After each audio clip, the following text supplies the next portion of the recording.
સમાચારો તરફ આગળ વાત કરીએ તો એક મહત્વપૂર્ણ સમાચાર મળી રહ્યા છે। લાલકૃષ્ણ અડવાણીને ભારત રત્ન સર્વોચ્ચ સન્માન જે છે તે આપવામાં આવ્યું છે। લાલકૃષ્ણ અડવાણીને સર્વોચ્ચ સન્માનથી નવાજવામાં આવ્યા। રાષ્ટ્રપતિએ અડવાણીજીને ભારત રત્નથી સન્માનિત કર્યા છે। વડાપ્રધાન નરેન્દ્ર મોદી અને રાષ્ટ્રપતિ મુર્મુ બંને તેમના નિવાસસ્થાને પહોંચ્યા હતા અને નિવાસસ્થાને પહોંચીને તેમને આ ભારત રત્નથી નવાજવામાં આવ્યા છે। પીએમ મોદી પણ આ સન્માન કાર્યક્રમ જે હતો તેમાં ઉપસ્થિત રહ્યા હતા।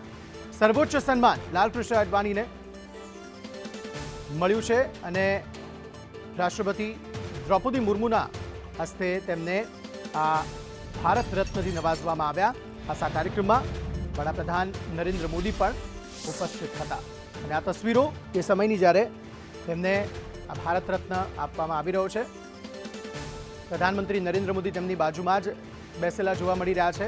તેમને અભિનંદન આપતા પણ પ્રધાનમંત્રી જોવા મળી રહ્યા છે। લાલકૃષ્ણ અડવાણીને સર્વોચ્ચ સન્માન મળ્યું છે। ભારત રત્નથી તેમને નવાજવામાં આવ્યા અને તે સમયની તસવીરો રાષ્ટ્રપતિ દ્રૌપદી મુર્મુ તેમને ભારત રત્ન આપી રહ્યા છે તે સમયની તસવીરો, જેમાં વડાપ્રધાન નરેન્દ્ર મોદી પણ હાલ તસવીરોમાં જોવા મળી રહ્યા છે। અભિનંદન આપી રહ્યા છે લાલકૃષ્ણ અડવાણીને। અન્ય નેતાઓની પણ અહીં ઉપસ્થિતિ આ કાર્યક્રમમાં એક ભવ્ય કાર્યક્રમનું આયોજન થયું હતું, જેમાં આ ભારત રત્ન લાલકૃષ્ણ અડવાણીજીને સર્વોચ્ચ સન્માન જે છે તે આપવામાં આવ્યું છે। ભારતીય જનતા પાર્ટીને 2 સીટથી લઈને આજે આ પાર્ટી જે સ્થાન પર છે ત્યાં પહોંચાડવામાં અટલ બિહારી વાજપેયીની સાથે સાથે લાલકૃષ્ણ અડવાણીનું પણ ખૂબ જ મોટું અને બહોળું યોગદાન રહેલું છે। એ યોગદાનના પગલે અને જે કાર્યો તેમણે પોતાના રાજકીય ક્ષેત્રે તેમણે કર્યા તેને લઈને આ બહુમાન જે છે, સર્વોચ્ચ સન્માન જે છે તે આપવામાં આવ્યું છે।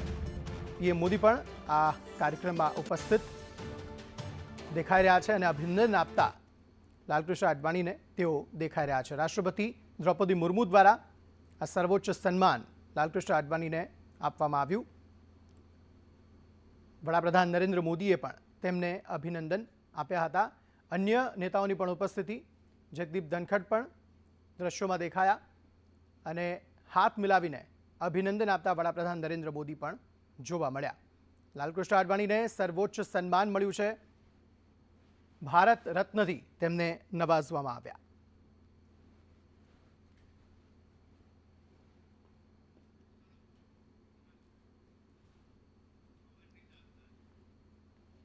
વડાપ્રધાન નરેન્દ્ર મોદી પણ આ કાર્યક્રમમાં ઉપસ્થિત છે। લાલકૃષ્ણ અડવાણી ભારતીય જનતા પાર્ટીને આ સ્થાન પર, જે સ્થાન પર અત્યારે ભારતીય જનતા પાર્ટી છે તે સ્થાન પર પહોંચાડવામાં લાલકૃષ્ણ અડવાણીનું ખૂબ જ મોટું યોગદાન છે।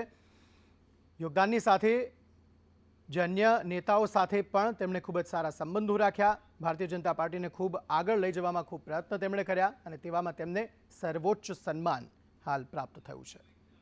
આઉટપુટ હેડ મનીષ પુરોહિત અમારી સાથે જોડાયા છે। મનીષ, લાલકૃષ્ણ અડવાણીને પણ ભારત રત્નથી નવાજવામાં આવ્યા, તેમને પણ સર્વોચ્ચ સન્માન મળ્યું છે। પ્રધાનમંત્રી પોતે આ કાર્યક્રમમાં ઉપસ્થિત હતા, તેમને પણ અભિનંદન આપ્યા। અંકિત, બિલકુલ, કારણ કે આ દ્રશ્યો બહુ જ મહત્વપૂર્ણ એટલા માટે છે કારણ કે લાલકૃષ્ણ અડવાણી એ ભારતીય જનતા પાર્ટીના સ્થાપક સભ્ય રહ્યા છે। ખાસ કરીને જનસંઘથી એમની જે રાજકીય કારકિર્દી રહી, ખૂબ લાંબો રાજનીતિક અનુભવ છે એમનો અને ખાસ કરીને ભારતીય જનતા પાર્ટી આજે જે કંઈ મુકામ પર છે અંકિત, તો એમાં કહેવું વધારે અતિશોક્તિવાળું નહીં હોય કારણ કે એ જ લાલકૃષ્ણ અડવાણીની મહેનત છે, એ જ હિન્દુવાદી ચહેરો છે કે જેના કારણે આજે ભારતીય જનતા પાર્ટી લગાતાર બહુમતી સાથે જીતી રહી છે। અને બીજી વસ્તુ એ પણ છે કે લાલકૃષ્ણ અડવાણીના રાજનીતિક જીવનમાં ભલે ગમે એટલા ઉતાર ચઢાવ આવ્યા હોય, પરંતુ અટલ અને અડવાણીની જે દોસ્તી હતી અને એ યુગ હતો, એ યુગની અંદર ભારતીય જનતા પાર્ટીનું આખા દેશમાં જે રીતે ધીરે ધીરે કરીને આખા દેશમાં જે પ્રકારે એમની સરકારો બનતી રહી, 2004નો એ સમય આપણને યાદ છે કે જ્યારે લાલકૃષ્ણ અડવાણીને પ્રધાનમંત્રી પદનો ચહેરો ઘોષિત કરવામાં આવ્યા હતા, ઇન્ડિયા સાઇનિંગનું સૂત્ર આપવામાં આવ્યું હતું ને ત્યારબાદની પરિસ્થિતિ થોડી ભારતીય જનતા પાર્ટી માટે બદલાતી રહી, પરંતુ એક નવા યુગની શરૂઆત થઈ અને યુગની શરૂઆત પ્રધાનમંત્રી નરેન્દ્ર મોદીના રૂપમાં હતી। એટલે કે આ બે યુગનું મિલન છે, પ્રધાનમંત્રી મોદી અને લાલકૃષ્ણ અડવાણીનું આજે મિલન થઈ રહ્યું છે।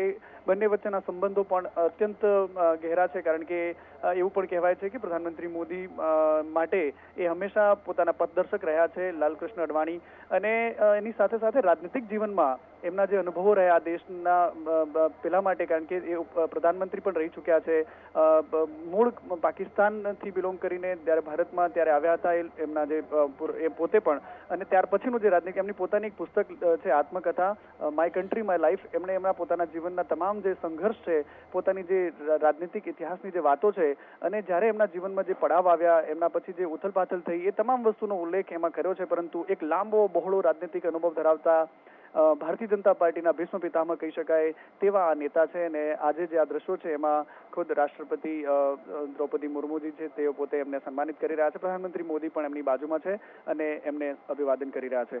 તો અંકિત, આ ચહેરો અને આ દ્રશ્યો ખૂબ જ રાજનીતિની દ્રષ્ટિએ પણ ખૂબ મહત્વના છે, કારણ કે ભારતીય જનતા પાર્ટી માટે આ ચિત્ર, આ દ્રશ્યો ખૂબ વિશેષ સ્થાન રાખે છે. અંકિત, તમારી સાથે જોડાવા બદલ